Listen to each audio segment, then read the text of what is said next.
So I have a whole video that I have posted on my YouTube regarding this vacuum. And we'll get into how old this vacuum is in a minute. But your story is very similar to mine because this is the vacuum that I grew up with. And I'm a millennial. But this is the one that I remember my father buying because I was sitting there on the floor watching the Fantom commercial for the first time. And he picked up the phone and ordered it. And I asked him what he did, and he says, "Don't worry about it." And he was sitting there smiling. Well, it seemed like an eternity had went by, and he says, "Man, I'm worried about my vacuum cleaner.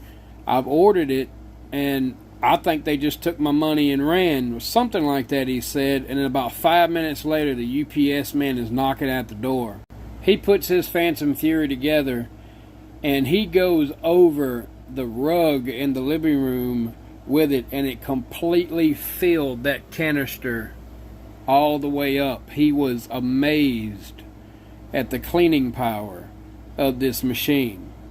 So, long story short, what happened to it is my mother, she said, "Well, it doesn't work anymore because it needs a vacuum cleaner belt," and threw it away.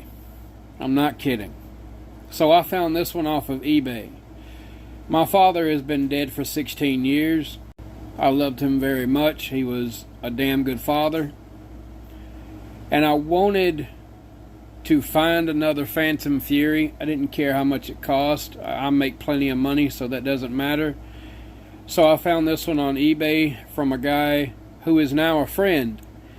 And he cleaned this up very well. He took very good care of it. The Dyson DC-01 is the same thing as this because it utilizes Dyson's dual cyclonic technology. Now, Dyson uses independent turbines, if you will. This is the Dyson DC-17. I wish I could find a DC-01, an actual Dyson DC-01. And here's the Ball Animal 3, and there's the Shark Power Detect. And here is the Shark Navigator Liftaway. But let me show you when this was manufactured right here. This is basically Canada's and America's version of the DC-01. 9842. October the 12th through October the 18th of 1998, and he did have the 12 amp model.